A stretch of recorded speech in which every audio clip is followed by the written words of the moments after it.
What we do here is go back.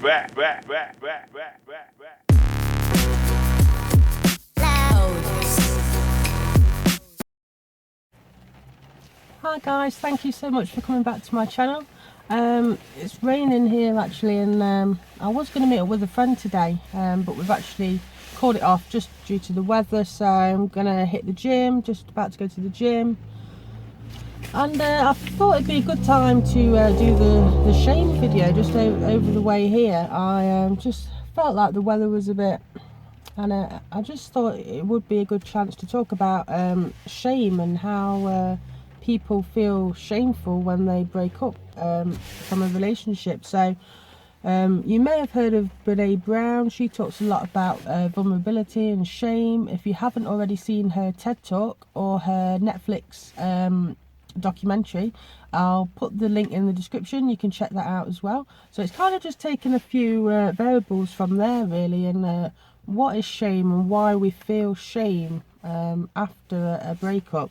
So for me personally, for my personal experience, shame would be kind of not meeting the standards that you expect to have for yourself. So for me it's other people's standards, so kind of that 2.4 family, you know, mom and dad, brothers and sisters, if you've never had that.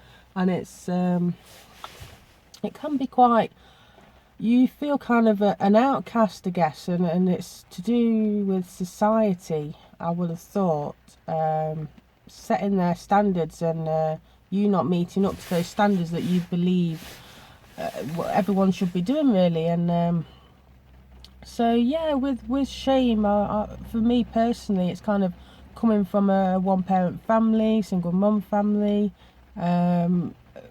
being kind of feeling outcast at times, or just indifferent, and that could be to do with race, sexuality, gender, anything that kind of makes you feel not within the norm, whatever that would be.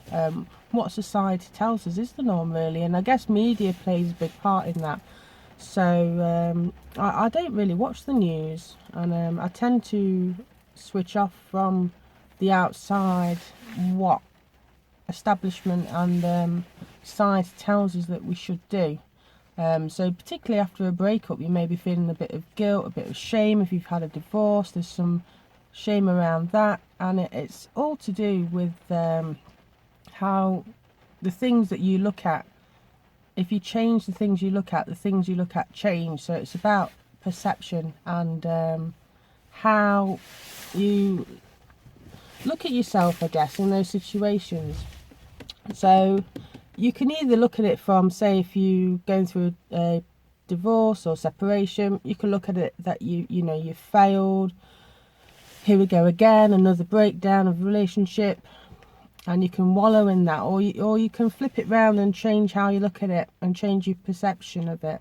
And you could say, well, you know, it's the start of a new beginning, and you're kind of rebuilding your life, rebuilding yourself for the better really, and not every relationship is meant to last. People come and go, and you can look at it from that kind of perspective.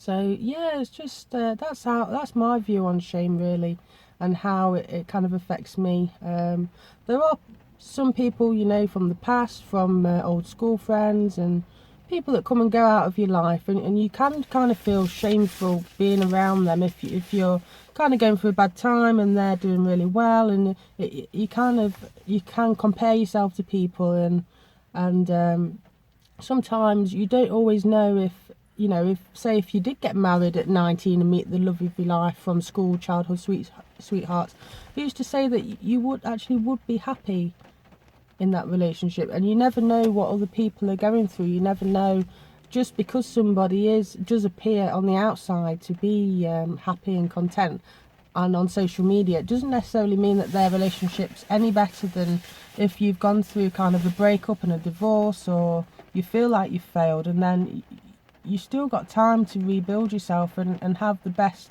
quality of life, and, quality relationship that's possible to you. And I guess it's It's your perception and your opinion of that matters. So what I want you to take away from this is kind of setting your own standards, setting your own standards in life, and setting your own kind of accountability for your actions, and just not seeing everything as a mistake and actually seeing it as a chance to grow and a new opportunity to learn. So with that being said, I'm going to leave the video there.